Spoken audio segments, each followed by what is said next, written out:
All right, if anyone is able to tell if I am on YouTube, duplicating that. All right, be just one moment. We're gonna, the event isn't starting for another 3 minutes here, so we'll get a few other people added in here.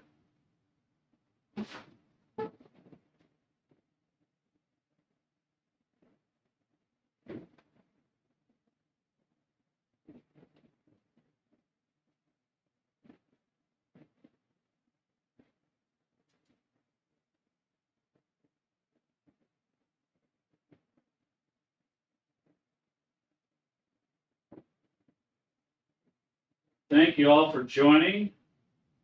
Just a couple more minutes here, and then we will see.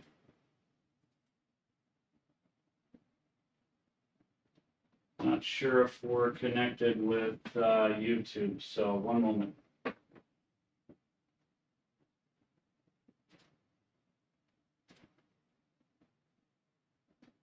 Hi, Peg. Thank you for watching.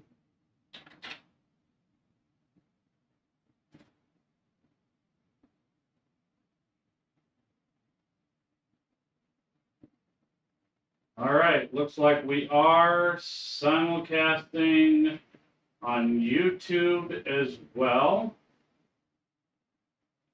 It is showing live on there as well. But most of my followers, as you may know, are on Facebook.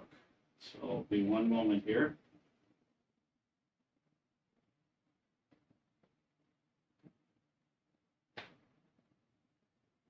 Thank you all for joining.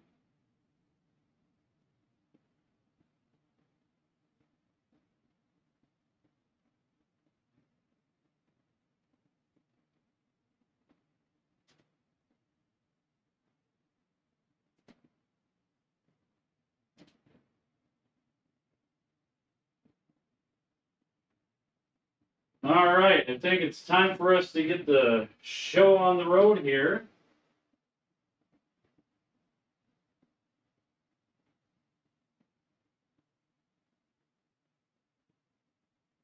A little bit of a delay here, so I apologize.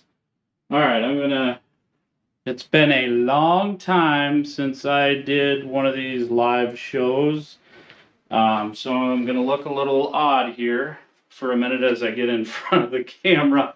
All right, so I have my Elgato Stream Deck, so that's gonna be how I'm gonna be moving a lot of things in the background. Plus, I can see you guys chatting on my phone.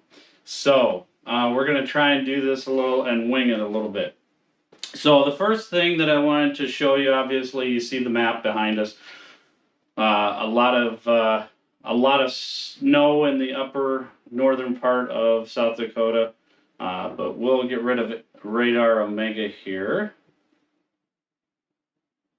Make sure I can bring the rest here. Let's bring some fall in into our scene here.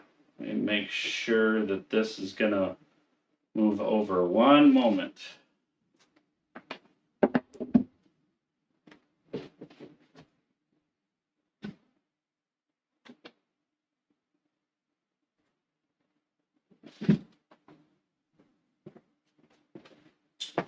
All right, I had to put that in studio mode. Evidently, there was an issue with that. So I apologize, guys. Again, thank you for bearing with me. So we're gonna go through a few different weather patterns. Of course, welcome. This is my winter special, as I always call it. I am not a trained meteorologist. I just do this for fun. I am in an apartment that I live in, a very small apartment.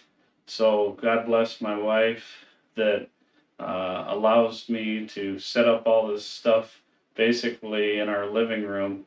I have 3 different sets of lightings. I've got a GoPro. My computer and software and all of that. I just want to give you a little bit of background for especially those that have never joined and seen this before. So it takes a lot of work.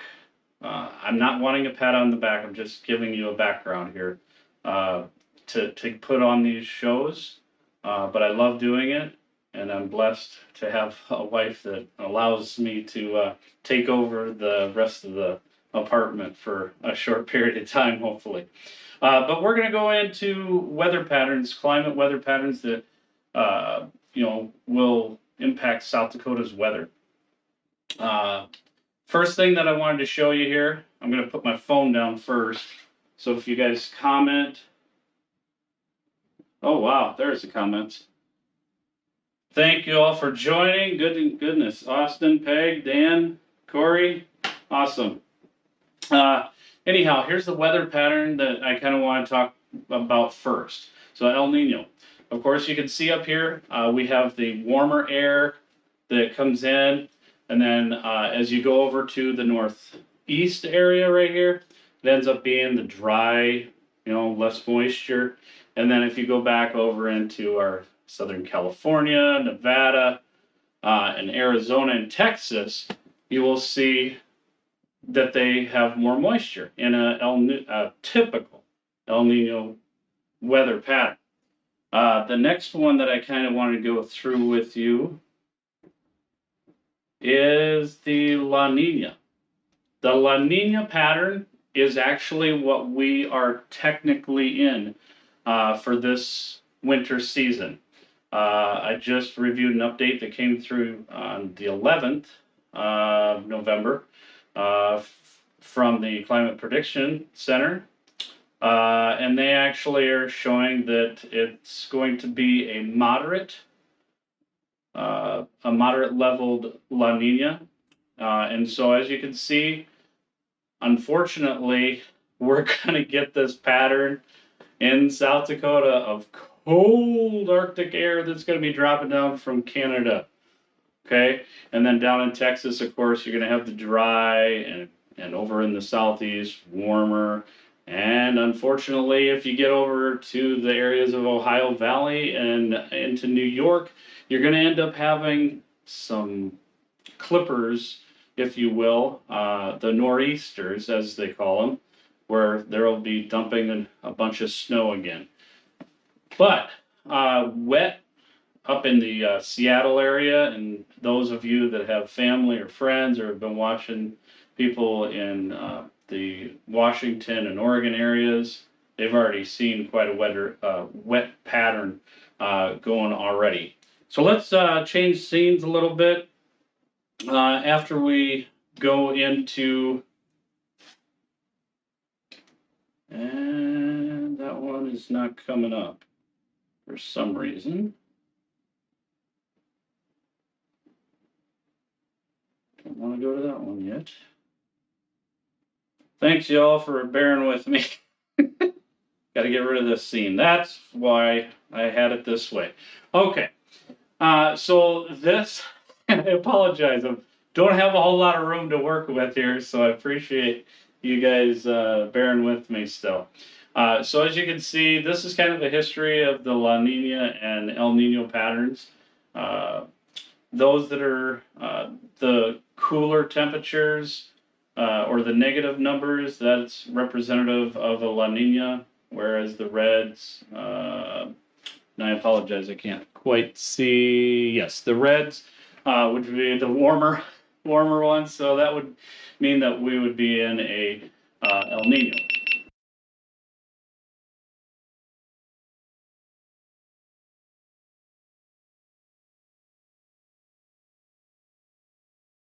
Out of love. Sorry, guys. I don't know why my GoPro went silent here.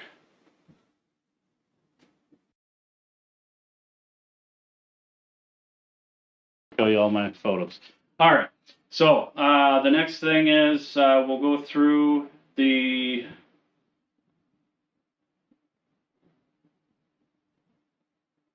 we don't want to do that.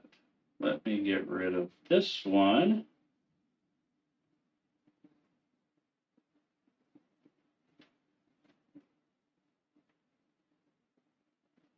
There we go.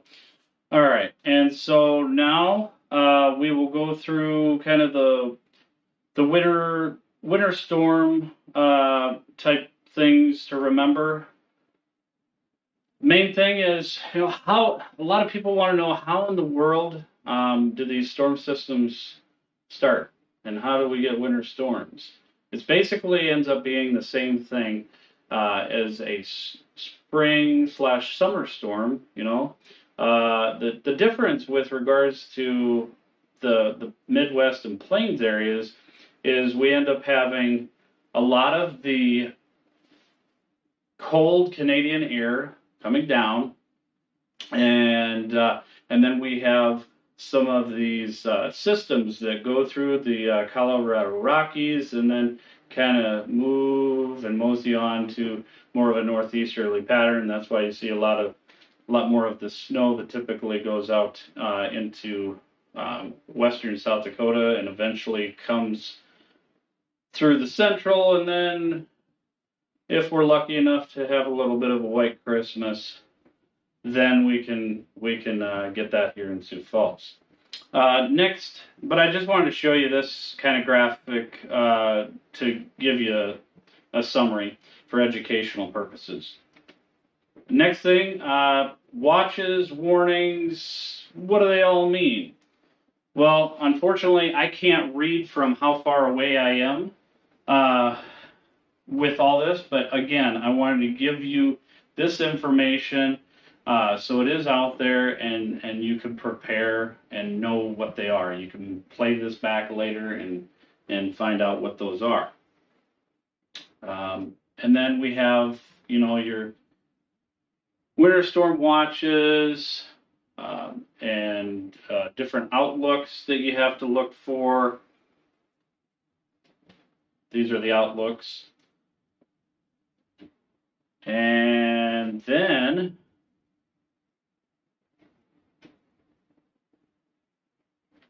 how does snow form?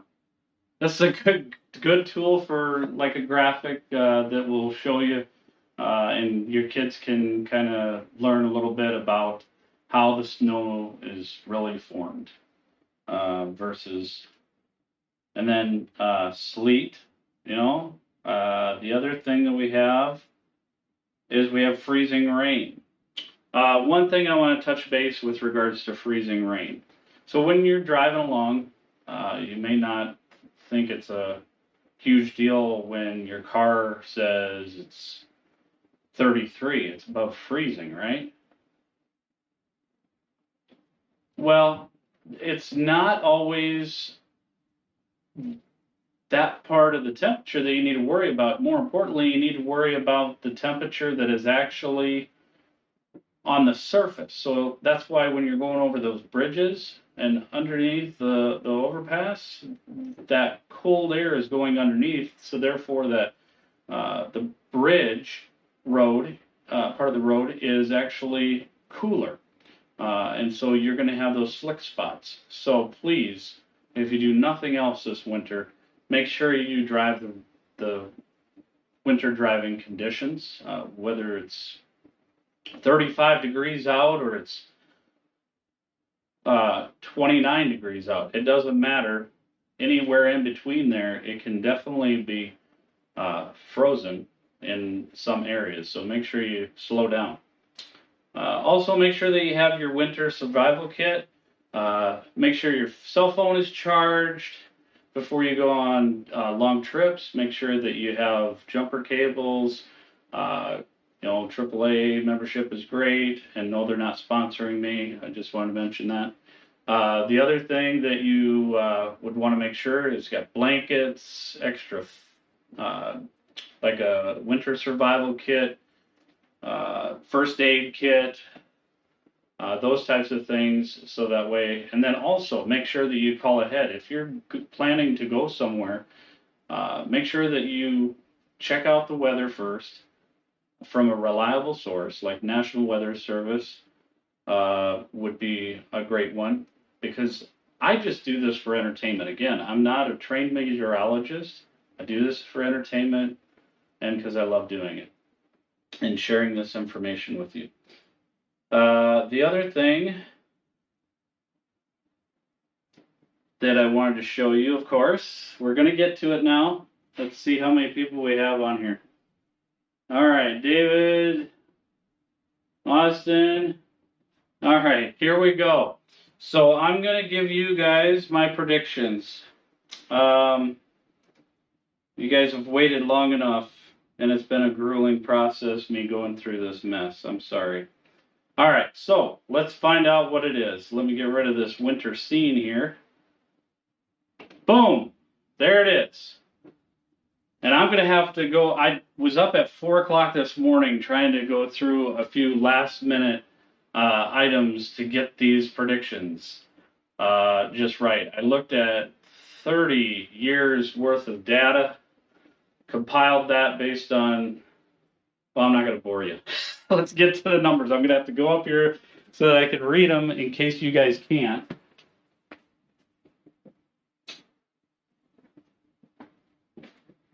All right. And so we have 43 inches. So the blues are the predictions, and the oranges are normal. So 43 for Rapid City is what I see there. And then we have, I'm going to pull up my graph real quick here.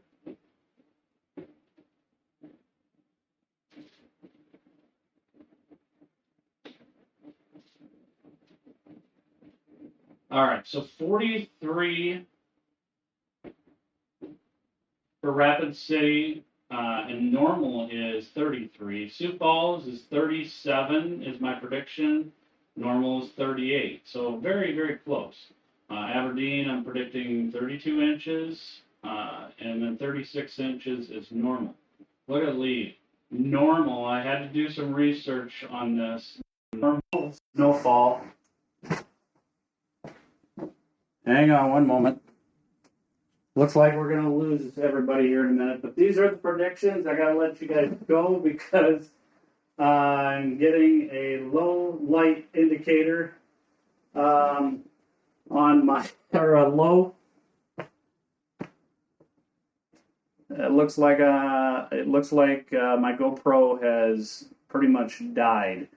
So I apologize. I'm going to have to let you guys go.